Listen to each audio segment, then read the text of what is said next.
Shalom saudara-saudara yang dikasihi Tuhan, jumpa kembali di channel YouTube saya. Apa kabar Bapak Ibu saudara-saudara? Saya terus berharap saudara tetap dalam keadaan sehat walafiat, diberkati Tuhan, damai sejahtera, sukacita di dalam Yesus Kristus. Nah, pada kesempatan ini seperti biasa saya hadir berbagi kesaksian kepada saudara sekalian, di mana saat ini saya mau mengajak kita untuk menyaksikan satu kesaksian dari salah seorang wanita cantik ini yang tentunya dia tidak percaya Yesus Kristus sebagai Tuhan dan Juru Selamat. Pada waktu itu saudara-saudara, karena begitu tidak percayanya bahwa Yesus itu adalah Tuhan, akhirnya dia berdoa kepada Allah. Dia mengatakan, kalau memang Yesus itu adalah Tuhan, tunjukkanlah itu kepadaku. Akhirnya apa yang terjadi saudara-saudara? Kita saksikan video lengkapnya berikut ini. Pertama-tama saya adalah anak dari kedua orang tua saya. Saya dari papa saya orang Kalimantan, mama saya orang Jawa. Jadi seperti dibilang kayak blasteran ya. Cuman saya arahnya ke papa saya. Jadi saya darah Kalimantan. Ketemu sama mantan saya yang ketiga. Dulu dia juga Nasrani, dari Katolik dulu. Saya sempat ikut dia ke gereja. Itu berapa tahun yang lalu. Saya sempat ke gereja. Saya ngikut tuh. Itu memang pribadi saya sedikit baik. Sedikit ya. Bukan full jadi sedikit baik. Saya doa. Saya datang ikut ibadah dia. Dan saya diajarkan, mungkin sedikit diajarkan tuh saya pergi. Saya doa di situ. Saya bilang, aku mau pindah Kristen. Aku mau ikut Tuhan Yesus. Oke, aku mau ikut. Boleh nggak? Aku mau ke gereja gitu. Oke, kata dia. Saya ke gereja. Terus saya berdoa. Saya bilang gini. Saya ngeliat gereja. Saya doa. Itu di depan patung Bunda Maria. Saya doa gini. Bunda Maria, kalau memang engkau nyata dan hidup, aku mohon padamu, kau jamah aku, engkau tunjukkan kalau memang kamu ada. Gitu. Saya doa, biar aku nih cepat ditobatin ini, karena aku nggak bisa terus-terusan kayak gini, aku capek. Tapi doa saya nggak dijawab. Sampai berikutnya saya ikut ibadah berikutnya, saya doa. Saya bilang gini, saya doa di depan situ, saya bilang, Tuhan Yesus, kalau memang engkau ada, coba tunjukkan ke aku. Aku pengen lihat wujud aslimu gitu loh. Kalau kau memang Tuhan, coba tunjukin ke aku. Tapi benar, saya nggak ditunjuki sama sekali sosok yang saya mau gitu. Akhirnya saya datang lagi, saya berdoa nggak dapat juga jawaban. Akhirnya saya putusin, udah deh, Tuhan Yesus tuh nggak ada. Saya bilang, nggak ada. Tuhan Yesus tuh tidak ada. Saya selalu nggak ada. Akhirnya saya ketemu sama Ustadz. Dan itu saya balik lagi nih, saya udah nggak mau lagi kenal Tuhan Yesus. Saya datang lagi ke kelompok teman saya pengajian. Saya bilang, saya ngumpul sama teman-teman saya, diajarin tentang ini, tentang pengajian, bla bla bla. Saya kembali lagi ke situ dan saya sempat berhijab. Saya hampir pakai cadar dulu dan saya hampir menikah sama ustadz itu. Kebetulan ustadz itu dulu punya istri dan di situ saya bingung ya. Saya mikir gini, nah kalau aku jadi yang kedua, saya bilang gini, aku pasti akan dilukai lagi karena itu nggak akan enak. Saya bilang, saya belajar ilmu agama sama dia, saya nggak pernah merasakan Tuhan itu di mana. Saya cari-cari Tuhan itu nggak dapat gitu loh.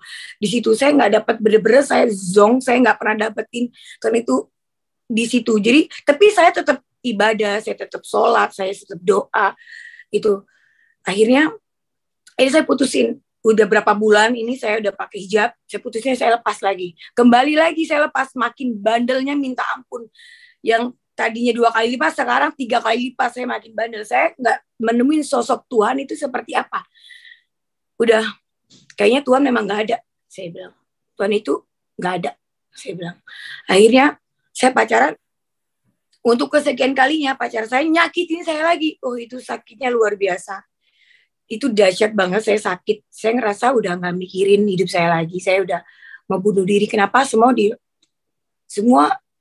kenapa semua dilimpahkan ke saya gitu loh.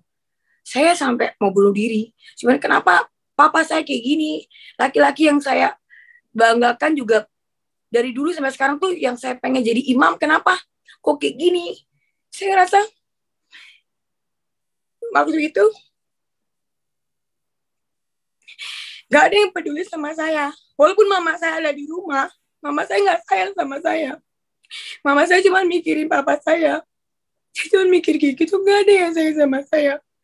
Tuhan gak ada, semua gak ada. Jadi aku dilahirkan cuma untuk dihina, dimaki, dan dunia pun juga ikut memaki saya, membenci saya gitu. Di situ saya benci, saya hancur, itu parah banget, itu makin parah. Saya mau bunuh diri, sampai saya pingsan, saya minum obat, saya minum Baygon, saya tangan saya mau loncat. Aduh, itu saya udah seberapa kali saya lakukan. Tapi saya ada satu yang selalu mengingatkan saya, hati saya tuh rasa dijamah, tapi saya nggak tahu itu siapa yang membuat saya tenang gitu. Saya mau bunuh diri, ada angin gitu dingin, tapi saya tuh kayak sosok putih. Ya kalau dulu kan saya, karena saya hidup di dalam yang tidak benar, ya saya mikir itu gitu loh. Dan saya di sini juga jatuh dalam dosa. Saya ikut perdukunan. Saya kenal susuk, saya kenal dukun, saya terkenal ibaratnya saya ini langganannya dukun ya, maksudnya hampir tiap hari atau tiap minggu itu pasti saya nggak pernah off. Saya tahu dukun yang terbaik itu saya pasti datengin gitu loh. Saya datengin dukun, saya makan kayak berlian gitu, terus saya pakai susuk, saya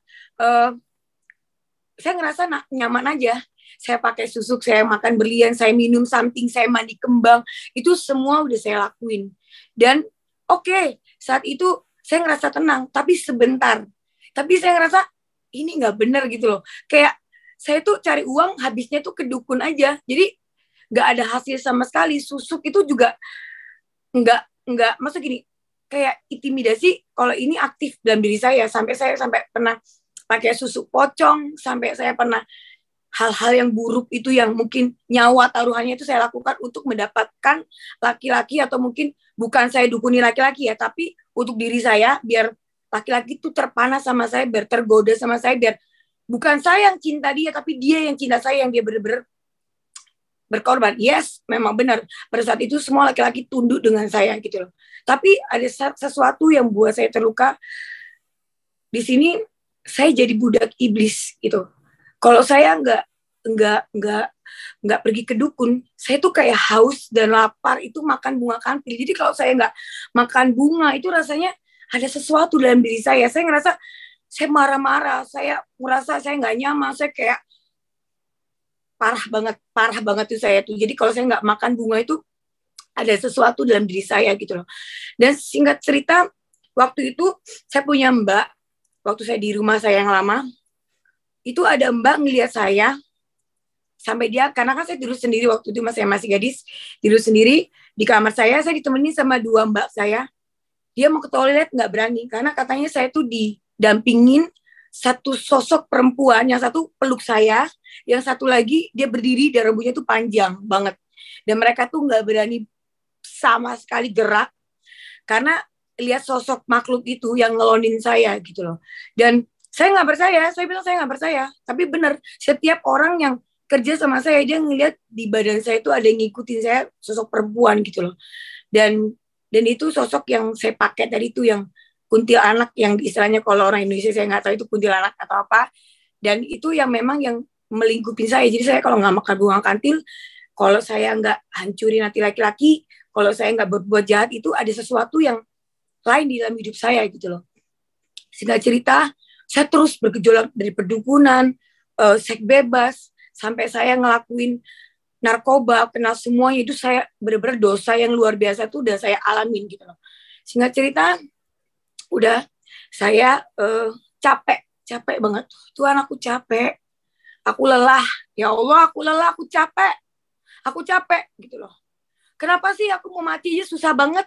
Udah saya tintangan juga nggak mati. Udah minum baygon kenapa nggak mati-mati. Maunya apa sih? Maunya aku disiksa di dunia ini. Kurang apa lagi aku disiksa. Gitu loh. Jadi saya bilang, saya nyalain. Ya Allah, kamu kok kayak gini sih. Kayak gini. Saya nyalain diri sendiri. Saya sholat lagi. Nggak ada jawaban. Saya bilang kayak gini. Oke.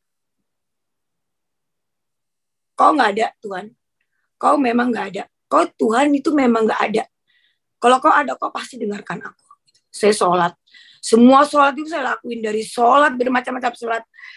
5 waktu saya lakuin. Sholat tahajud, sholat istiqoroh, sholat, semua sholat. Sampai sholat tasbih, apa semua saya lakuin. Yang diajarin oleh dulu ustadz yang pernah ngajarin saya. Semua saya lakuin. Itu nggak ada jawaban satupun. Dan akhirnya saya saya udah hopeless. Saya udah ikhlasin aja deh. Siapapun laki-laki yang mau nikah sama saya nanti, saya minta sama Tuhan. Dalam hati saya lagi mabuk itu. Teman saya masih inget banget. Aku pasti nikah sama laki-laki yang masih lajang dan dia cinta Tuhan. Saya ngomongnya Tuhan bukan Allah, dan ini cinta Tuhan. Dan teman saya itu, sahabat saya, dia masih inget. Kamu ingat gak? Ini tuh waktu kamu lagi mabuk, kok nyebutin ini loh gitu loh. Dan dia tuh ngomong, kalau saya nanti akan nikah sama ini gitu loh. Dan kerinduan saya memang saya pengen nikah sama orang yang takut sama Tuhan gitu. Karena saya butuh itu gitu loh. Dan singkat cerita, saya ketemu sama mantan pacar saya, yaitu suami saya.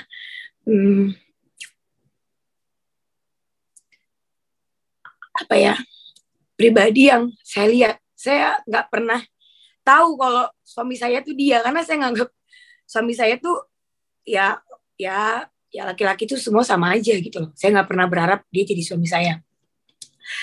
Awalnya dulu temennya yang suka sama saya, tapi ternyata suami saya juga ya mungkin jodoh ya gitu loh. Jadi singkat cerita udah kita ngobrol lewat online gitu. Jadi akhirnya suami saya datengin saya 1 bulan, kita komunikasi, datengin saya ke kota yang pernah saya tinggalin.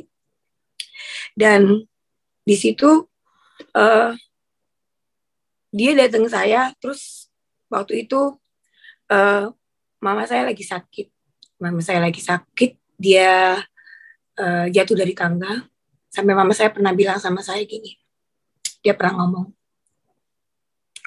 kalaupun kamu masuk Kristen, saya nggak akan pernah nganggap kamu anak saya. Dan kalau aku mati, haram bagi aku kau sentuh aku. Itu hancur hati saya, jujur. Kamu nggak pernah ngurusin aku, kamu haramkan aku. It's okay, nggak apa-apa. Saya di saat itu saya ngusir mama saya. Saya suruh mama saya pergi dari rumah saya, karena itu hak saya. Saya bilang saya ribut besar-besar sama saya. Suatu ketika sebelum mantan saya datang, suami saya datang, mama saya jatuh dari tangga. Dan itu bener-bener saya masih bandel. Dan itu saya lagi pergi keluar kota sambil kerja sambil dugem, lagi mabuk berat. Saya dengar mama saya jatuh, saya pulang langsung hari itu juga, langsung saya larikan mama ke RS. Dan tempurung mama pecah. Itu bener-bener parah banget, kata dokter. Itu parah, luar biasa gitu. Tapi Tuhan itu dahsyat banget sih, luar biasa. Habis itu saya ketemu suami saya, dia datang ke kota yang ditujunya. Saya ngelihat memang anak Tuhan Yesus itu kalau memang bercinta Tuhan tuh pribadinya beda ya. Pada saat dia berdoa, saya ngeliat ini orang berdoa makan aja kusyuk banget gitu loh. Kok aku sebagai anak Allah, kok aku nggak bisa nunjukin gitu loh. Dia ibadah, terus saya ngelihat pribadinya tuh baik banget gitu loh. Saya ngelihat ada sesuatu, ini siapa sih orang ini? Saya bilang, karena saya dulu suka berdukun, saya pergi ke dukun. Saya bilang sama dukun saya, ini siapa? Terus kata dukun saya bilang gini, ini ada laki-laki yang jagain dia pakai baju putih. Terus kayaknya orang tua gitu. Dia bilang yang jagain suami saya ini pakai baju putih, dia kuat katanya kayak gitu. Saya nggak tahu baju putih itu apa gitu loh. Saya bilang, ini orang bisa nggak buat saya bilang kayak gitu. Apakah saya jodoh sama dia? Ini ada 2 laki-laki nih yang suka sama saya bingung. Saya bilang gitu. Terus kamu akan berjodoh sama dia, ini kuat banget yang pegang dia. Saya pikir dia pakai dukun juga suami saya gitu loh. Saya mikir di situ, dan saya mikir, aduh, kalau sampai kuat dukunnya, otomatis saya bakalan cinta mati nih sama dia. Saya nggak mau dong gitu loh. Tapi saya ngeliat pribadi dia setiap harinya, kok ini orang bagus banget ya, baik banget ya. Akhirnya saya memutuskan lagi untuk pergi cari Tuhan gitu. Tapi di situ suami saya bilang gini, waktu saya masih pacaran, dia bilang kayak gini, saya tidak akan pernah membawa kamu atau memperkenalkan kamu sama Tuhan saya. Dia bilang sama saya. Itu yang selalu saya ingat. Dan saya nggak mau kamu kenal Tuhan saya karena saya. Tapi saya mau kamu kenal Tuhan saya dari kamu sendiri. Pada saat nanti saya mati, kamu akan tetap berjalan dengan Tuhan gitu. Suami saya bilang kayak gitu. Saya ini cowok sombong banget sih gitu loh. Kayak gitu aja nggak bisa. Akhirnya dia tuh, itu berapa bulan ya, sekitar 2 bulan saya bergelut. Saya bandingin ini, saya dengerin firman Tuhan, saya juga dengerin itu biasanya kalau di YouTube itu ada namanya cekcok antara Muslim sama orang Kristen gitu loh. Saya dengerin itu, kok makin puyeng ya bahasa saya, kok makin sakit ya gitu loh. Kok saya makin nggak nyaman gitu loh. Ini apa gitu loh. Saya bingung gitu loh. Dan pengajarannya tuh saling menghina, saling yang satu lagi menghina, saling ini. Jadi kayak saya bingung tentang firman Tuhan, tentang Al-Quran, tentang apa. Udah deh, saya capek. Saya dengerin lagu rohani, itu saya ngerasa tenang gitu loh. Saya dengerin lagu rohani. Terus dengan apakan ku balas, itu doa, itu lagu yang pertama kali saya dengar gitu. Terus saya dengerin lagu rohani, terus saya bilang, itu berjalan waktu saya cari Tuhan, saya nggak dapetin. Akhirnya saya sholat tahajud. Saya berdoa. Saya bilang kayak gini, ya Allah, aku tahu pasti Allah mengenal aku. Aku adalah anak atau mungkin hamba-Mu yang Kau ciptakan. Aku nggak tahu Kau menganggap aku apa ya Allah. Tapi saat ini aku mohon kepadamu ya Allah, dengan segala kerendahan hatiku, Kau tunjukkan siapa Yesus itu sebenarnya. Saya minta, saya sholat tahajud. Saya doa, mau tidur.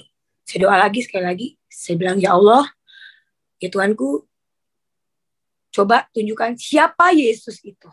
Saya bilang, kalau memang benar-benar Yesus itu adalah Tuhan, tunjukkan sama saya. Saya bilang. Saya tidur hari itu, saya nggak dijawab. Besoknya saya ulang lagi sholat tahajud. Saya doa lagi. Saya doa, ada beberapa macam doa. Katanya kalau kita doa yang ada beberapa ayat yang kita doain, terus kita basuh ke seluruh tubuh kita, itu kita nggak akan diganggu oleh si iblis gitu. Saya doa, terus saya bilang, saya panggil lagi. Ya Allah ya Tuhanku, kalau memang Yesus itu ada dan dia adalah Tuhan, Kau tunjukkan sama aku kalau dia memang benar-benar Tuhan dan dia benar-benar nyata. Tunjukkan. Karena aku capek, aku rindu untuk menjadi orang baik. Tunjukkan sama aku. Saya tidur. Malam itu juga, habis saya berdoa, habis saya sholat, saya tidur. Keesokan harinya saya mimpi. Malamnya itu saya mimpi. Saya di mimpi itu saya ada ngelihat sosok badan pakai baju putih.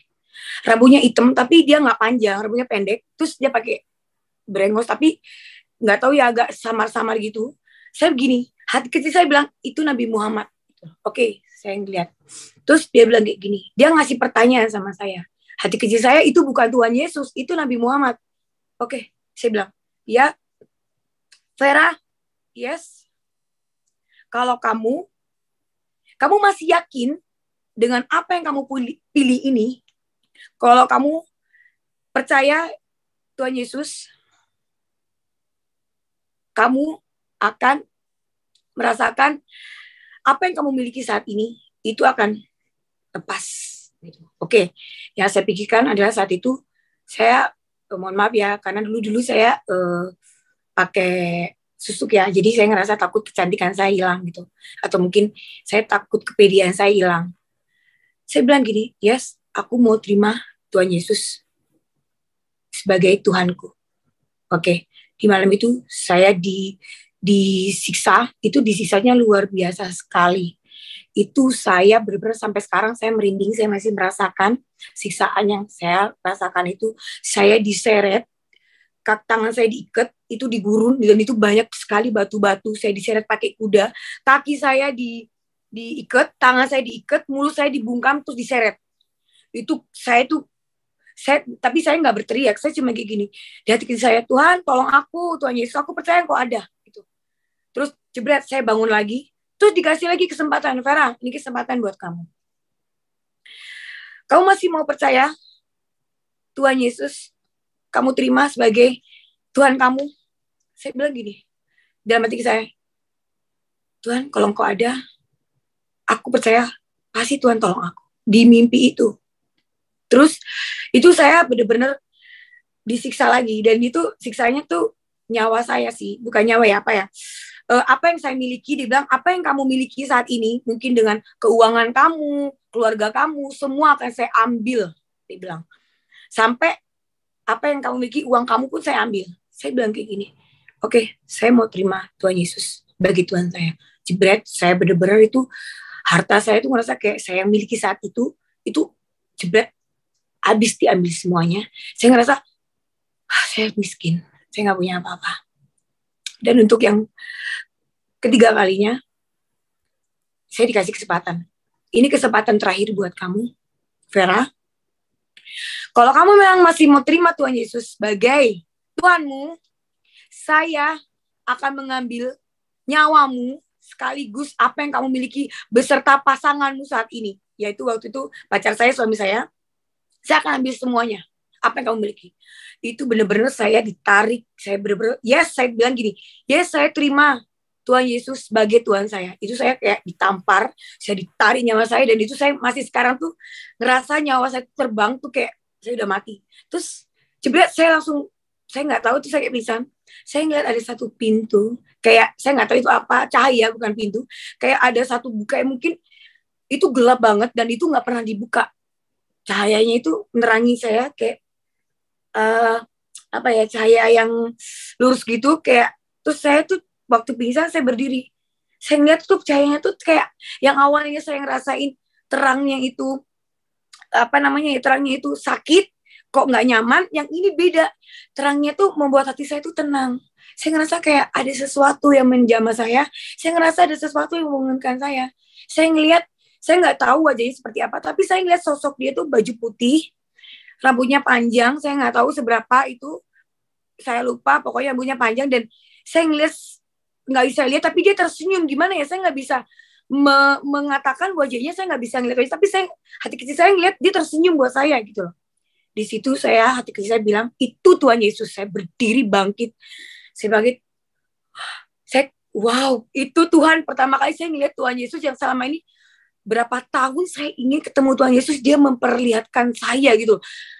Dahsyat sekali. Jadi itu saya pagi-pagi saya bangun, saya telepon dulu suami saya telepon gini, sayang, aku mau dibaptis hari ini juga. Kenapa kamu? Aku mau dibaptis hari ini juga. Kenapa? Aku ketemu Tuhan Yesus tadi malam. Aku cerita semuanya, bla bla bla bla, aku ceritain semua sama suami saya. Terus suami saya bilang, nggak bisa, aku nggak bisa bawa kamu, aku nggak mau saat ini kamu karena aku, please. Dia bilang, dia tetap kayak gitu. It's okay, kamu nggak mau cari, saya cari sendiri. Saya cari pendeta, saya minta tolong sama teman saya, yaitu waktu itu saya punya teman langganan salon saya, yaitu dia sering pokoknya mengerti tentang kecantikan lah, dia yang bantu saya. Akhirnya saya minta tolong, saya pengen ketemu pendeta. Dia shock, kok tiba-tiba nih orang yang rajin sholat, yang rajin deket sama Tuhan, kayak nggak mungkin lah kamu tuh bisa pindah gitu, kok tiba-tiba bisa pindah keyakinan cari pendeta gitu loh. Saya minta tolong, mohon dong, aku mohon pertemuan aku sama pendeta, aku pengen banget ketemu pendeta, aku pengen dibaptis. Akhirnya dia mau gitu loh, dia juga takut sih memperkenalkan pendeta. Akhirnya saya dikenalkan satu pendeta, puji Tuhan kita ketemu, dan pendeta itu juga nggak langsung bilang, saya ceritain semuanya. Dia bilang gini, Pak, saya mau dibaptis dong. Saya mau terima Tuhan Yesus sebagai juru selamat saya. Pokoknya lagi on fire banget itu. Pendetanya bilang kayak gini, nggak segampang itu ikut Tuhan Yesus. Kamu tahu nggak, ikut Tuhan Yesus itu bukan saat kamu, oke, saat ini kamu ikut Tuhan Yesus, kamu akan senang. No. Tapi ikut Tuhan Yesus tuh kamu harus memikul salibnya. Saya mikir mikul salib tuh, apakah saya bawa beban salib harus ketemu Tuhan atau bagaimana gitu. Saya mikir gitu kan. Dan ternyata mikul salib itu bukan seperti itu. Maksudnya apapun yang terjadi dalam kehidupan kamu, kata pendeta, itu ya kamu harus bisa terima. Tapi percaya apapun yang terjadi dalam kehidupan kamu, Tuhan pasti tolong. Karena setiap masalah kamu itu Tuhan membentuk pribadi kamu. It's okay. Saya takut awalnya. Aduh gimana ya? Aduh, Yesus gimana Pak? Saya takut sih Pak. Saya bilang kayak gitu. Ya udah, kalau kayak gitu, kamu belajar dulu ya selama 3 bulan. Waduh, saya belajar 3 bulan itu nggak gampang. Itu kiri kanan yang mengatakan saya kafir, saya dijauhi dari teman-teman saya dihina, saya dimaki, pokoknya teman-teman saya itu jauh semuanya nggak ada yang mau kenal saya. Saya sedih waktu itu. Kenapa saya nggak didukung? Kenapa saya memilih pilihan saya malah digini? Oke, nggak apa-apa, saya bilang. Nggak apa-apa saya dijauhin, asal saya nggak dijauhin Tuhan saya bilang. Saya belajar selama 3 bulan, puji Tuhan, saya dibaptis dan itu saya senang banget, senangnya luar biasa. Saya terima Tuhan Yesus dan saya jadi anak Tuhan, dan bukan sampai di sini kebaikan Tuhan yang saya alami.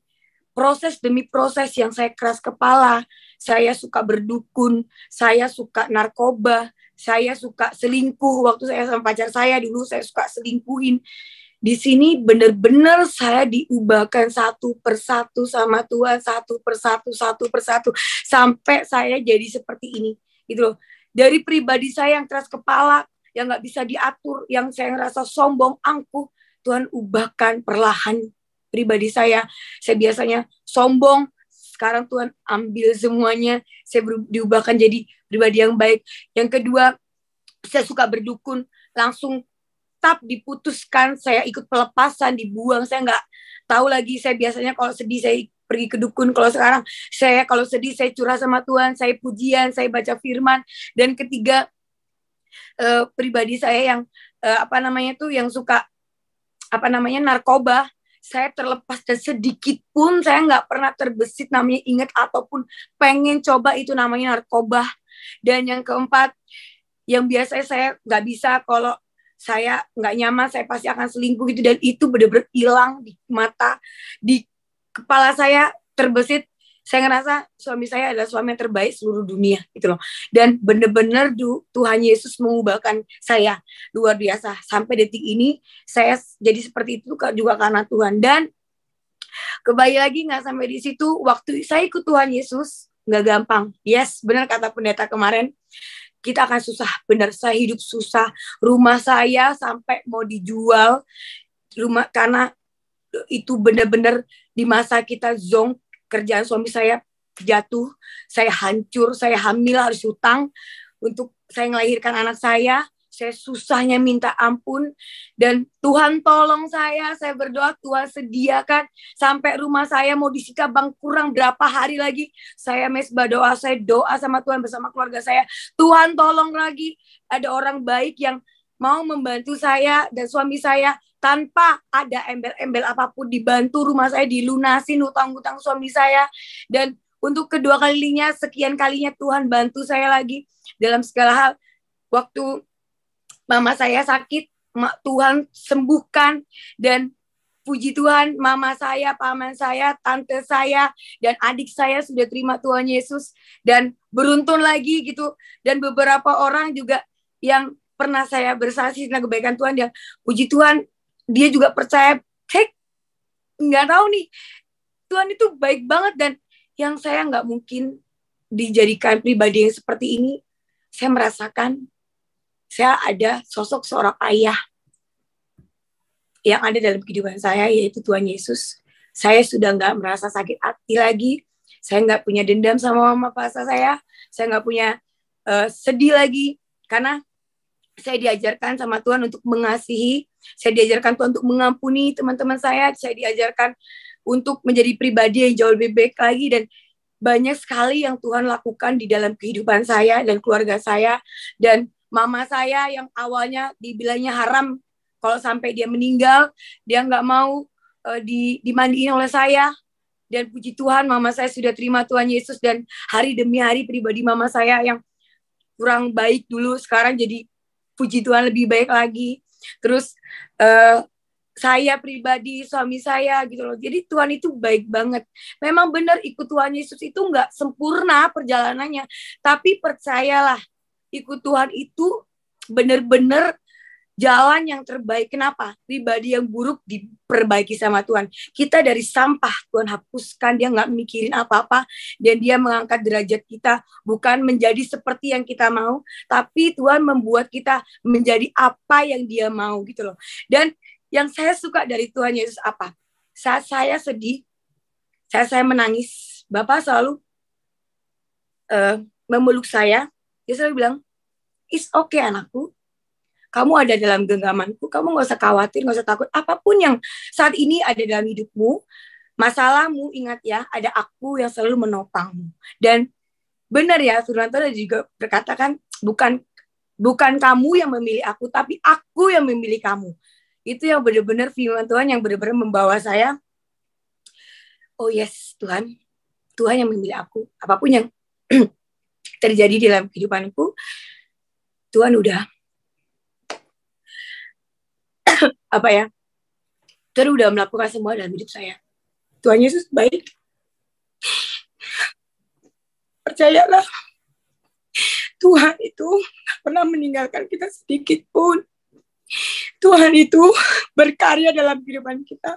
Dia adalah orang tua, dia adalah sahabat, dia adalah kekasih, dia adalah Tuhan yang benar-benar mengerti perasaan kita, dan dia benar-benar tahu bagaimana isi hati kita. Dia nggak pernah meninggalkan kita. Kalau saat ini doa kita belum dijawab, bukan berarti Tuhan nggak sayang, no. Tapi itu satu, Tuhan mengajarkan kita untuk sabar. Tuhan mengajarkan kita untuk belajar, untuk proses. Dan yang kedua, mungkin itu bukan yang terbaik buat kita gitu. Dan itu yang saya rasakan, yang saya terima Tuhan. Dia adalah ayah yang saya terima, saya rasakan. Selama ini saya nggak pernah rasakan seorang ibu dan ayah kasih sayang. Tapi sama Tuhan Yesus, saya dipeluk, saya disayang, saya dimanja. Apapun yang saya curhatin, Bapak selalu dengar. Apapun yang saya doakan, Bapak selalu jawab. Dia selalu ada buat saya dan keluarga saya. Jadi ini kesaksian dari saya, bukan semata-mata kebohongan, tapi ini kesaksian hidup saya yang gak pernah saya ceritakan ke siapapun. Sampai saya diubahkan Tuhan. Dari masa kecil sampai sekarang, keluarga saya, teman-teman saya yang mungkin dulu nggak terima saya, semua bilang saya sudah berubah menjadi lebih baik. Dan keluarga saya juga melihat seperti itu. Dan ini adalah kebaikan Tuhan yang luar biasa dalam kehidupan saya. Saya ngomong seperti ini buat teman-teman yang mungkin kehilangan arah, yang sudah kenal Tuhan. Jangan pernah jauh dari Tuhan. Karena Tuhan Yesus itu baik banget. Dia gak pernah salah. Dan jangan pernah melukai hati Bapak. Karena Bapak itu sayang banget sama kita. Dan buat teman-teman yang belum mengenal Tuhan, yang mungkin masih bingung, masih gak percaya, percayalah Tuhan Yesus itu nyata kok. Dan saya udah menerima semua kebaikan Tuhan. Tuhan Yesus itu ada. Dia selalu ada buat kita. Tuhan Yesus tuh benar-benar aku nggak bisa ngomong ya, karena Tuhan baik banget.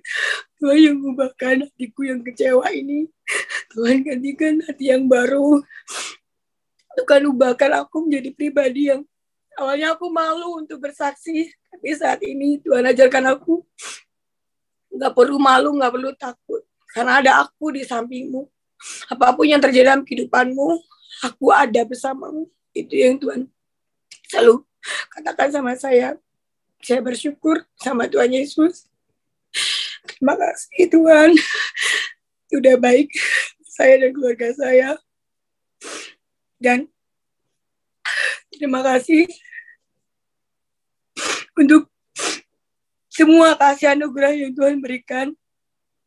Penyediaan berkat, gak pernah kekurangan sampai sedikit pun. Saat kami susah, memang kami susah, tapi Tuhan tolong kami dalam segala hal. Tuhan ajarkan kami untuk setia.